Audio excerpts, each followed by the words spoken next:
What up YouTube? Jay Riz here. Got a special guest on today. Actually, I got a couple. Before I introduce them, just want to thank you viewers out there for tuning in. I'm getting a lot of love out there. The views are coming up, so just please tell your friends. Let them know what's going on here with this Recovery Warrior channel. Like I said, I'm not the Recovery Warrior. Each guest I have on, including myself, we are all warriors in this battle of recovery. We fight this battle every day. And if you are in recovery yourself and you're looking to reach out for help, we do have resources here. So comment down below, hit me up. I can put the organization that these two gentlemen are on. I can put their information on there too. You can hit at them. We are located in the Bismarck, Mandan area, North Dakota. So if you are in the area and you want to be on my channel, comment on my video, comment on my Facebook page. It's Recovery Warrior, same title, or you can hit me on Jay Rizzo, my personal Facebook page. Without further ado, I'd like to welcome all my two brothers in recovery here. So take it away, bros. Thanks, Jay. My name is Isaiah Keller, and I've been, you could say, a Dakota native my whole life. I grew up small town North Dakota. My story is a little unique because I really didn't have serious traumatic things happen to me. I wasn't a victim in any way, really. Growing up, I had awesome parents, still do. They did the best they could, and they loved me, and they were, for the most part, just model citizens and model parents. But really, where things went south pretty violently for me is it was just your small town innocence, high school partying, and the first time I had a taste of alcohol was at 14 years old, and honestly, from the very first taste, I knew I was hooked. I loved it right away, and I knew I was just going to be a partier throughout my high school, and that's what happened. And so by the time I was, a senior in high school, I was a full-blown alcoholic. A lot of people that were close to me understood that or knew that, but I hid it pretty well from family and from professionals and teachers, and so it was something that I basically got away with.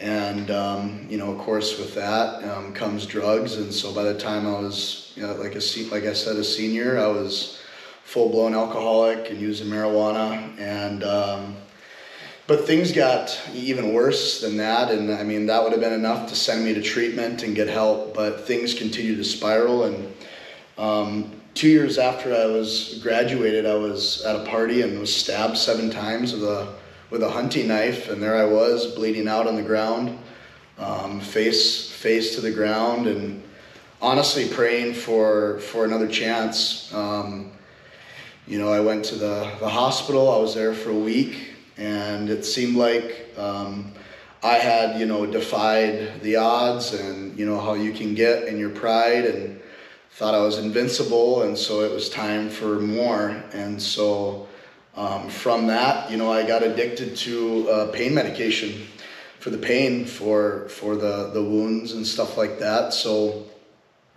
it's one of those things where in life you never know if you're going to get a second chance. I mean, you don't. But I took it for granted. I know that I did, and from there, things actually just continue to get worse as they do.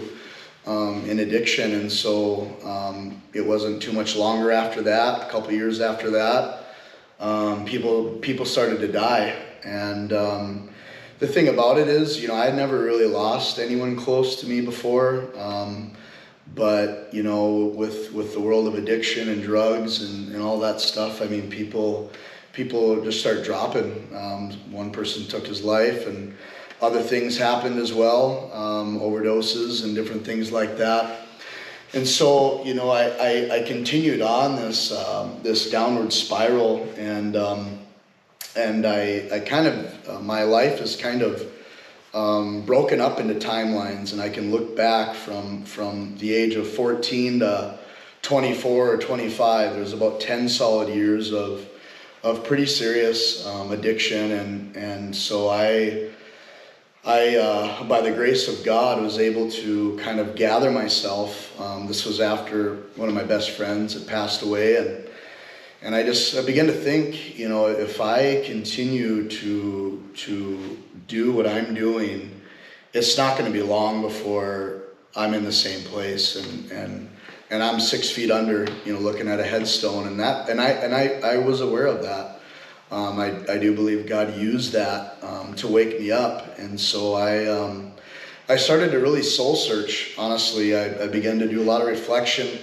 I told all my old buddies and partiers that I was done.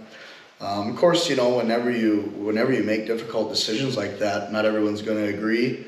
Not everyone's going to support you and cheerlead you on, and so I was very much alone. But it was a time where I could just really settle down and begin to think, for maybe the first time in my life, actually think clearly, and so that's what I began to do, and I just began to spend a lot of alone time in prayer, and so I leaned upon what I knew at that time, and I believed in God, but really didn't know Him. I didn't really know any Christians. I didn't really know anything about spirituality. Other than my own, destructive ways, you could say, which is a form of religion in and of itself. I mean, just the ritualistic nature of it, and the repeated patterns and the cycles and all of that. So I just I began to really find some peace and solitude, and began to seek God, and God met me there. I mean, I'm really thankful that in those times I was able to really kind of silence all of the voices and silence all of the static and the noise that was just swirling around me. And How did you go out and seek God? Did you go to church? so, I wasn't part of any church or anything like that. At first, I went back to my roots, to my family roots, and I kind of started there. And then there was a moment where God just kind of quickened me, and He's like, you need to find a Bible. And so that's where it started. And so I did. I ordered one online, and kind of started from there. And I began to get some understanding and revelation of something beyond myself. I mean, for so many years, I was just wrapped up in me. It was all about me, and it was all about what I wanted to do. And for the first time, I had to learn humility and learn, how to submit to authority and stuff like that. And so kind of by, I would say, divine appointments, miraculous, intervention, I did stumble across a Christian man, and he invited me to church for the very first time. And mind you, at this time in my life, I'm looking like Nikki Sixx from Motley Crue, hair down here, chains, the whole thing. And so if you can envision that, me looking like that, that's how I showed up to church for the very first time. And you would kind of think, well, was I judged? I wasn't. Actually, people were there with open arms, and they really began to take me into some really great discipleship courses. And so fast forward from those moments, I haven't turned away from my faith, because I know to this day that if it wasn't for that experience, I would be dead. I would be lost. I'd be in jail, crazy, somewhere that I wouldn't be today. And so, but as I began to settle down, one of the things that one of my mentors had mentioned was, Isaiah, you're gonna have to get a job. You're gonna have to be stable, and don't worry about money. Don't worry about any of that. Just settle down and just start working on yourself. And so I really took that to heart, and started working at a job for $14 an hour. And this was coming from an oil field position, supervisor in the oil field. And so I took about $120,000 pay cut a year, and I had to humble myself. And it was some of the best years of my life. I look back at those moments, and just the simplicity of that, just starting over and kind of clearing the books and clearing the table.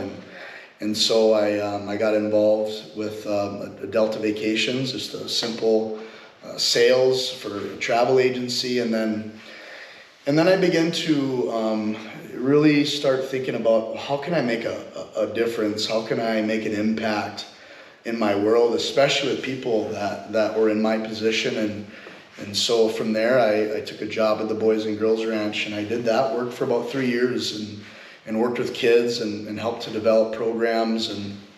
And so I'm really thankful for that time. I learned a lot about behavioral health and trauma-informed care, and I mean, this is stuff I'd never really learned, and so, from there, I just felt like my season there had ended, and then from there, I got into kind of the private world, the nonprofit world, and so, over the past few years, we've really been working hard, and about a year and a half ago, I felt like a few of some of my brothers and people with like-minded vision that we should establish a nonprofit that could provide a lot of needs and a lot of services to meet a lot of the gaps that we were seeing.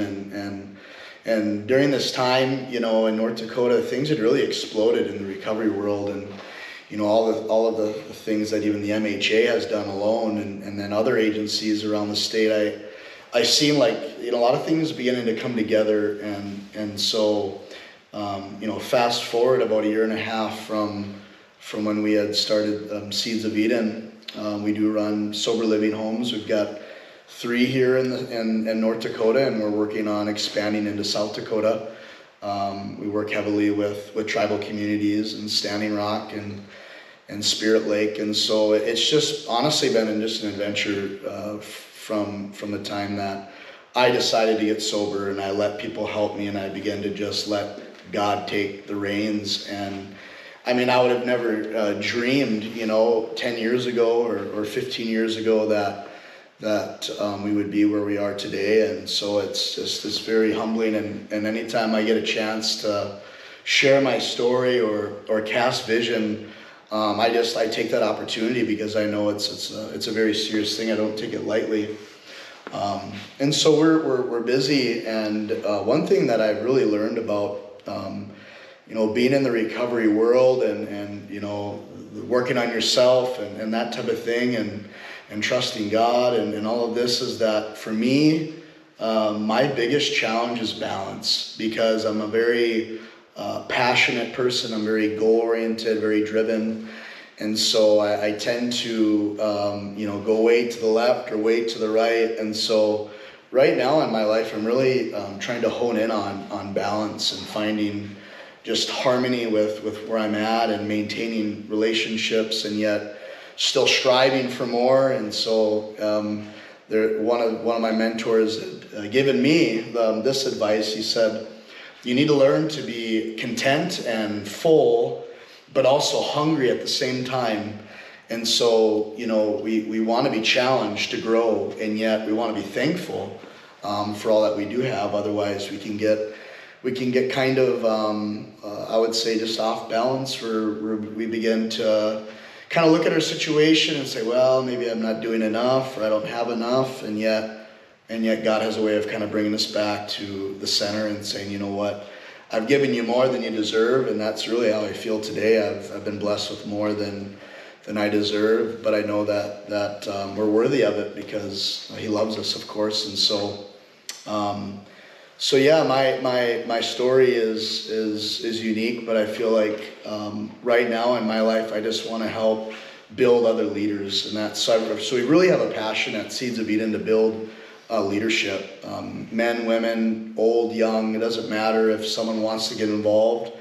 Even before the position's open, I just feel like the door is going to open, because there's a need, and there's someone that's willing to do that. And if someone's passionate enough, it's going to happen. And that's just how I've seen things work. And so we're very excited about it, Jay. And I'm blessed to have a good friend of mine and former client, but now a kind of a brother and partner here with Seeds of Eden, Sebastian or Trey. So, all right, thank you guys. Yeah, yes, sir. Very, very powerful words, man. Yeah, seeing Seeds of Eden, you guys also you have a nonprofit group, right? You guys sell crosses and whatnot. We do, See yeah. you guys around. Yep. Yeah. Yep. So that being said, I will put the Seeds of Eden in the description if you guys want to give them a shout and see what they're all about. It sounds pretty good and promising. So, yeah, without further ado, Sebastian. Hey, my name is Sebastian Holybear. I currently work as a pre-support specialist for CZ Eden. I have dealt with addiction for a little over 10 years. I had no hope. So I'm from Standing Rock Reservation. I grew up in Fort Yates. Was raised by my grandma. My grandma did the best she could. My hat goes off to her. She played the mother and the father role in my life, and she's always been there. She raised me the right way, but it's just I was influenced just by the people that I was around. I was younger. I started hanging out with the brown crowds. I got into drinking heavily, partying. It's to the point where I can recall this, like pouring alcohol into like blue Powerade bottles and drinking in school, and at the time I thought it was cool, but it wasn't. But yeah, so like I never knew. I really suffered from a lot of trauma throughout my childhood, and I'm really grateful to have gotten the chance to go to a Prairie Recovery Center, PRC. I never been to treatment before. Like I said, I always I just was just lost. I was always angry. I was self-centered, really selfish. How long were you at Prairie Recovery Center? I was there for 45 days. Oh, okay. Cool. Yeah. This was back in October. Nice. Yeah, so like I never been to treatment before. I never had any kind of help. Never thought I had a problem, because I got into like drinking, smoking weed, and eventually got into painkillers. Dealt with some deaths in my family that really had an effect on me that I didn't know at the time. I lost my little brother. He took his own life. That was like my best friend, and that was right there what really started spiraling out of control. You know what I mean? Mm-hmm. I started drinking heavily. Eventually, got into painkillers. Man, those things are powerful, man. Like that's all it took was one line, and I was just like I wanted more. I always had a job. I was a functional addict. Was doing a lot of crazy things, but at the same time I was working because actually I got into it. I had an accident, got put on pain management. Was getting those fentanyl patches, 10 a month. Got introduced to the pill game at a young age. My auntie and her boyfriend, was making bank off those on my reservation. A lot of people were telling me, man, the feds are asking questions about you and all this and that. And mind you, I was doing all this behind my family's back. I think my auntie knew. My auntie's like my second mom. She helped. She was there. She plays a major role in part of my life, and I'm very thankful for her for all that she's done. Yeah, so anyways, I remember I was just using at the time. I was working, and I fell behind on rent. Went full-time into selling drugs and met all kinds of connections. I was making trips to, Did you eventually get caught? Yeah, so eventually, like I said, I've been doing addiction all these years. Never wanted a way out. Never thought there was a way out. Didn't know anything about spirituality, anything like that too. All I knew was addiction and drugs. But so eventually my drug dealing, my drug dealing and my drug usage kept getting me in trouble. I was in and out of Burleigh County just for minor stuff for never showing up to court. The task force was on me. I lived that lifestyle for years, and eventually what saved me, what brought me into the life that I live today is being federally indicted. At the time I was mad at the world for being indicted, because I didn't get caught with no pills, no dope, but that's how they indicted me, was a conspiracy. I knew I was indicted. They were hitting every spot, my family's, every spot I was at. I gave them a run for the money. Ran for 8 months. Finally got caught. Sat in jail for 16 months. Never prayed, never did any of these things in my life, and I was just in jail, just again, hanging out with the wrong crowd, you know, getting into fights, sitting at the poker table all night, you know, gambling, just, you know, just, I got comfortable with being in jail. Like, you know, it was normal to me, you know what I mean? Like, I was okay with it, you know what I mean? But at the same time, I was still pissed at the world, blaming everybody while I was in there, but I never blamed myself, you know? They said that I was a flight risk because I ran. I understood that because I ran for 8 months, and finally I was working out with this guy in jail, and he's just like, man, he's like, hey, can I talk to you real quick? I was like, what's up? And he's like, man, he's like, I can tell, man. He's like, how you carry yourself in here, bro. He's like, you don't belong in here, bro. He's like, all these other guys in here that you're hanging out with, bro. He's like, they belong in jail, bro. Like they don't care about their lives, but he said, you, man. He said, don't look at me wrong, but he said, I listened to when you got on that phone, man. He said, you got people out there that care about you, that love you, you know what I mean? And he said, you got a good head on your shoulder, man. He said, man, he's just like, he said, do you pray? And I was like, no. I was like, how do you know how to pray, man? You know, I kind of thought it was funny. And he's like, well, hey, you should come to Bible study with me tonight. And I was like, for what? You know what I mean? Yeah. Like, and, you know, I was just like laughing because, you know, because I was in a 32-man pod up in Pierce County rugby, all federal holds.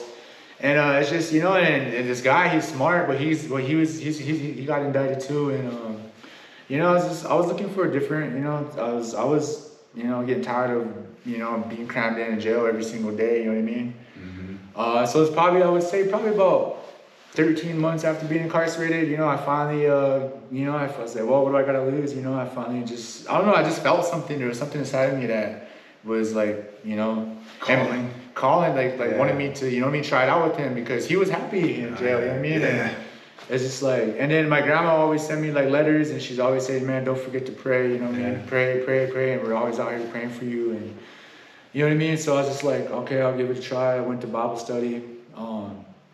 I wouldn't say that's where I kind of start like feeling something, but it wasn't really my spiritual awakening. Yeah. But yeah, so I gave it in. I gave, you know, I went and I started liking it. You know what I mean? It was different.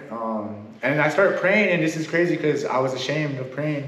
You know, I waited till all the guys went to rec or when guys, you know what I mean, left the pod, and I finally, you know, I would sneak off in the side, you know, in my bunk, sit there for like a couple seconds, pray, and it's like, oh man, I hope these guys don't see me, you know what I mean? Yeah. I was ashamed, and but I still did it, you know, and I was doing it at night when I was going to sleep and stuff, and wake up, you know, I'd be praying quietly, and you know, but you know, so yeah, so then I don't know that finally I got a call from my attorney one day and he's like, hey man, he's like, we're gonna try for pretrial release again. I kind of got mad at him. I was like, hey man, I was like, don't be calling me and giving me, because he kept telling me, okay, you know what I mean, making it seem like I was getting out. And I was just like, man, I've been here for months now, man. I was like, man, I'm not getting out. I was like, let's just hurry up and get my case on the road. I want to do my sentencing, do my time, and get out. You know what I mean? You know, people, you know, being in jail, everyone's all like, oh, prison's better than county. You know, county's a hard time. And so yeah, so the next day I got a call and he was like, hey, we're gonna try to get you a pretrial release again. There's a bed opening at PRC, and I was like, man, I was like, quit calling me and telling me if it was like giving me this false hope, you know. I said if you can do it, that's cool, you know, give it a try. But I was like, I appreciate you don't call me with unless you have some like promising information, you know.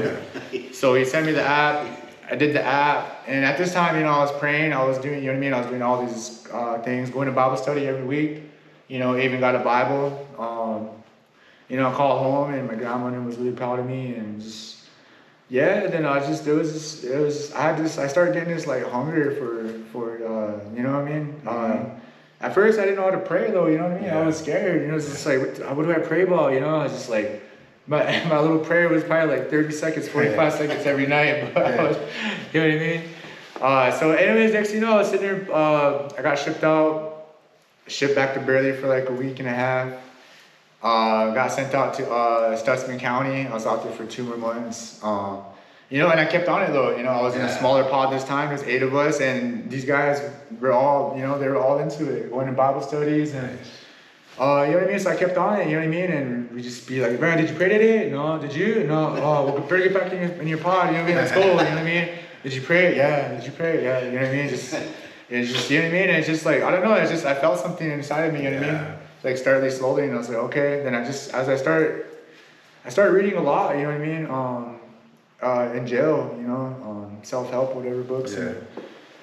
And being in jail, I was in jail with a lot of older guys that had been through the federal systems, and you know what I mean. And they're telling me that, you know, like how what like, yeah, it was legit about how God is moving in their lives, and it's like I kind of wanted that too, you know. It's just like, but my grandma was my main encourager, you know. She's the one that got me into praying, whatever. So yeah, so by that time I'm sitting there playing cards. Boom, they come in, they said, hey, you're gonna be transported to on October 4th to go to, you got pre-trial, at least got granted. I was like, damn, you know what I mean? I was just like, and I realized, you know, I was the man up above, like, Yeah. you know what I mean? He knew I wanted to change, you know what I mean? Yeah. So like then it's just like, damn, man, you know, I started praying even more, you know? Yeah. Next thing you know, the 4th came, I was transported to PRC, and man, it was tough when I got there. I was scared, you know, I didn't know what was to expect there. But thankfully, I had some great LACs. Yeah, as soon as I got there, you know, I thought about taking off, but I was just like, man, that's like, you know, because it's down by my reservation. Porcupine's right across the way, and I'm just like, man, it'd be probably take me on it to get run through the field. By the time the marshals would probably pick me up. So yeah, so I went there, and you know, I got there. It took me about a few weeks to open up, or not a few weeks, few days to open up. I actually ran into 2 people that I knew from the streets there, and you know, and I seen how they were glowing. And they were like, man, Trey, it's good to see you here. Give me hugs, and it felt crazy to walk in with this open hands and people that, you know what I mean? I thought it was weird at first, because I came from jail 16 months, and you can't be soft in there, you know what I mean? You gotta be, you know, you gotta be hard. You gotta be ready to go, you know what I mean? And the only time you really express your emotions or feelings when you get on that phone, you know? Yeah. So I got there, you know, I had to let my guard down a little bit. I was like, okay, you're not in jail no more, you're not locked up, ain't nothing gonna pop off here, this is your comfort zone, you know what I mean? And this girl I knew from the streets, though, she was just like, man, Trey, she's like, this program works, man, if you let it, you know, you gotta let go and let God, and just, you know, you don't have to survive anymore, you don't gotta live like that anymore, and I'm telling you, this place works wonders. So that it made me tear up, you know what I mean? I started crying, and honestly, I haven't cried in years, man, because my heart was so hardened from that street life, you know what I mean? And so yeah, so I went in there, and I was like, man, I was tired of living the life that I was, you know, I wanted something different, and it felt good to actually have a conscience and a free mind from being locked up all that time, you know what I mean, withdrawing. So at this time, you know, I went in there, and I went in heads in, and I put my all into it, you know. And it just, I learned a lot about where my addiction stemmed from. It was from, you know, because me too, I was sexually molested as a kid, you know what I mean? That I didn't know that affected me. That's why I was lashing out anger, because I was a kid and I got touched up at a family gathering by my stepdad's close friend, supposed to be a family friend, was touching me up, and I had told him about it, and I had got whooped for it because they thought I was lying. And so, you know what I mean? And I just never said anything about it, you know? And it's just, you know, you know how that made me feel as a kid, is trying to tell the truth and getting beat on for it, and for getting accused of lying. Right. So I didn't bring it to the light, and it's just crazy because in 2018, this guy that done that, he got federally indicted for sexual assault on someone else. And my stepdad, he passed away now, rest in peace, but he raised me like as a father, like his own, you know what I mean? Yeah. He had my name tatted on him too, and he passed away too from drinking and drugging and stuff, and but he apologized to me after all these years, and he didn't, you know, he said, hey, he said, son, man, he's like, I seen what happened to so and so, and he's like, man, you were telling the truth, and you know, and he cried out, and we hugged it out for that meant a lot to me, but yeah, I never talked about it, you know what I mean? And I had that's why I was lashing out in school, getting into fights. And, you know, I was just an angry soul, man. And but yeah, so grateful for treatment. You know, I got all the tools to utilize there. Learned about all the different traumas and what it stems from, and you know what I mean. And they really made me dig deep. And they had this. My first assignment was a timeline. They had me do a timeline.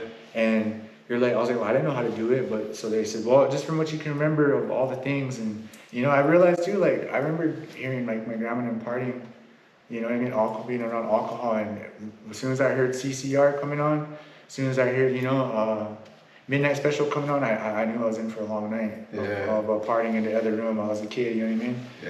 So it's just, you know, I didn't realize a lot of those things affected me. Me and my mom too, we never had a close relationship. My mom used to blame me for, you know, for ruining her life. She was, you know, cross country runner, state track runner, had scholarships, was going to college in Durango, Colorado, and she had gotten pregnant with me at the time. So and I was told this later in life that she wanted to have an abortion. She didn't want me, but my grandma made her have me. And my grandma's the one that named me, so that's why my grandma kind of took her from me. And, you know, and that's why I had a lot of resentment towards my mom, you know, because I never seen my mom when I was growing up. She always worked two jobs, and she was never home, you know. So that's why my spot on the res, all the kids come over, we had all the new games, and, you know, we had no control over us, you know. My mom was always at work. She'd come home, and even on the weekends, she'd be partying with her friends. And that's where we start drinking as kids is, we wake up and like, oh, is mom and passed out? They're all passed out at the table, half a G's beers, and you know, us kids would be pouring it in cups and putting water into the bottle, making sure it was still where it was at, you know what I mean? Go downstairs and it would be partying, and we hear them get up and we'll all kind of like quiet down, you know what I mean? But that's why everyone came over to our house, is because, you know, we didn't get in trouble for drinking it, and we started smoking weed. But yeah, so like, yeah, I'm thankful for the marshals for doing their job, for finding me out there in my addiction in the 8 months, and I'm grateful for Creator God, you know, for opening the opportunities and the doors for me. So yeah, I finished treatment, graduated. I was supposed to go to Bless the Builders. You know, I was told I was going there, I was getting ready, and next thing you know, the day before they come in, they're like, hey man, you got a co-defendant there, we can't go. No other place would take me. They said, you're probably gonna have to turn yourself into the marshals again and wait for a bed to open. I'm just like, man, you know what I mean? I was just like, well, I sat 16 months. What's another few more days gonna be? You know what I mean? Next thing you know, I'm sitting there at a table, and next thing you know, all the staff's coming in. The LACs from treatment, they come in, they're like, congratulations, and they come and give me a hug and stuff. I'm like, what's up? What I do? You know? I mean, I already finished treatment. I'm just waiting and waiting for the marshals to come get me. I was like, these guys ain't gonna tell me either. They probably think I'm gonna run. So you know what I mean? I just like. Next thing you know, they're like, oh, you've been accepted into Seeds of Eden. I was like, where? Nice. They're like, Seeds of Eden in Washburn, man. Remember your roommate Jason? He's up there. And I'm just like, what? And they're like, yeah, they said we were taking you there tomorrow at 11. I'm like, all right. I was like, damn, man. I was scared, you know, because I never been through this before. I never had help before. So I was like, okay, I was kind of nervous because I'm like, okay, I'm going to be leaving your safe zone, your bubble. Right. You know what I mean? Yeah. And so when I got to Seeds of Eden, you know, I pulled up and I was just like, man, what is this place? You know, it was under reconstruction. It's like nowhere to walk, and I'm just like, what did I get myself into? And it's just like, man, but I'm thankful for that day because Seeds of Eden, man, they play a major part in my life, man. Like, awesome. They just, you know, they transformed me into the man I am today. You know, I give credit when it's due, but I'm really grateful for, Isaiah Keller, Brian Cassidy, and especially Ryan Botner. He was one of the people that I chose to follow first in the beginning. Ryan Hamrick, he's like my mentor, my recovery coach, and Ryan Botner, he's like my life coach. You know, I still do monthly meetings, and you know, they really talk to me. Those were the first couple people I chose to follow and listen to. You know, I thought about taking off when I first got there because the feds took everything from me. I mean, I had no money to my name, not a penny to my name, no cell phone, just few pairs of clothes that I got from donations from treatment. And I was just, you know, I was just thinking about making one call and, you know, running from the feds again and possibly, you know, trying to, you know, but it's just, so I went in there and finally, you know, one of the guys I mentioned, you know, he's just like, you know, told me I just need to give it to God, and and I was to my focus. You know, I used to be really double-minded, and it's, you know, in the Bible too. You know, it says, I think it's James 1:8. You know, a double-minded man is unstable in all his ways. That was me. I mean, my life revolved around chaos, drug dealing, the street life, the world, you know. But now, today, my focus is on God, my recovery. That same effort that I put into that street life, I put into my recovery, put into my faith, you know what I mean? But, you know, just the things that Seeds of Eden done for me, you know, in order for me to have a successful life that I live a happy, joyous, free life that I talk about in recovery. You know? My life's really content and peaceful to this day, and I would never go back to that lifestyle. The life that I live today is way 100 times better than the life that I was out there. You know what I mean? Yeah. It just feels good though, they taught me a lot of things, about being intentional, Mm-hmm. accountability. I used to watch a lot of TV. I don't knock people that watch TV either, but I used to be a big fan of sports and all these things. But being at CT Eden, they don't have, have TVs up in there. So it really gave me time to focus on myself and dig deep and really, really find that connection within myself. And, Yeah. you know what I mean? And it's just, to this day, I don't have social media. I eliminate all distractions from my life. I find peace in picking up a book. I'd rather educate myself than entertain. Yeah, Entertainment. You know what I mean? Because if I'm on social media, I'm focusing on other people besides myself. You know what I mean? Yeah. So to this day, I don't do social media. I just I'm eventually gonna I'm going to. Yeah. But right now, I'm just really taking the time to keep on working on myself and you know what I mean, being the best person that I can be every single day. But That's awesome. none of this would be possible without God, man. Yeah. As soon as I fully surrendered myself to Him.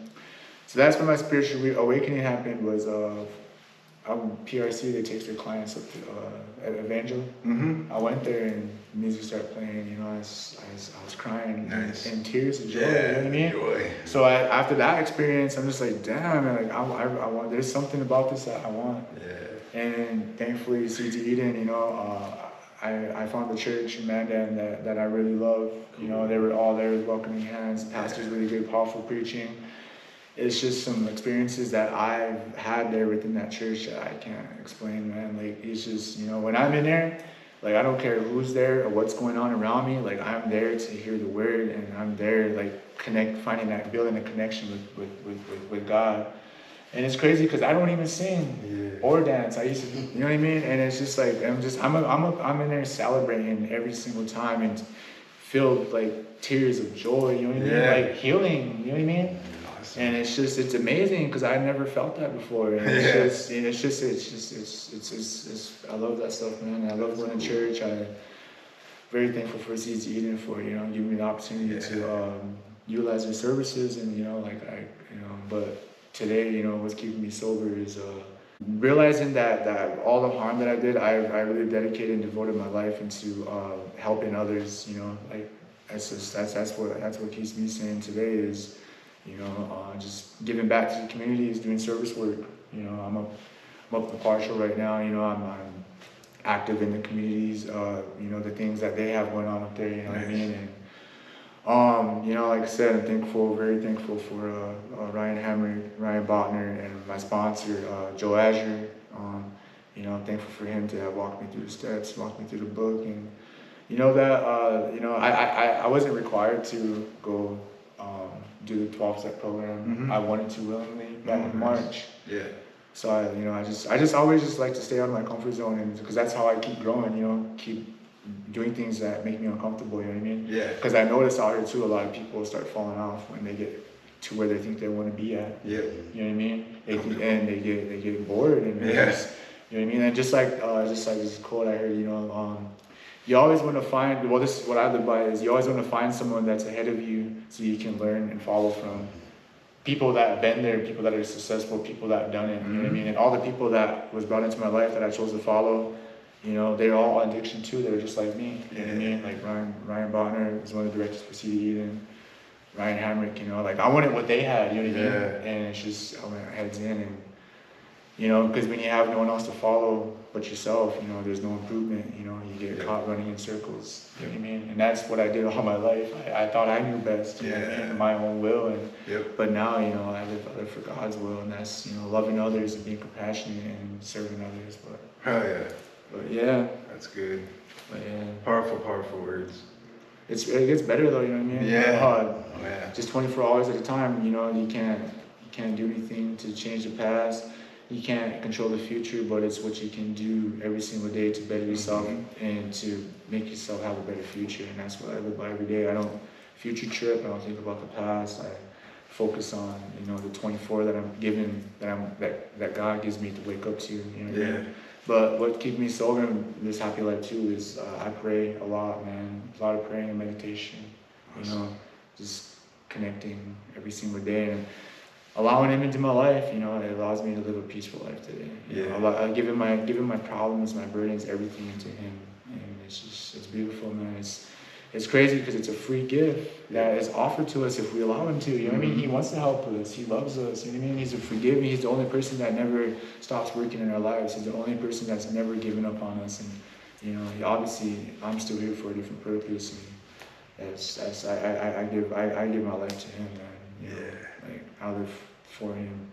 That's awesome. You know what I mean? Yeah, again, if you guys want to know more about Seeds of Eden, I'll put their description in the description. You guys can holler at them.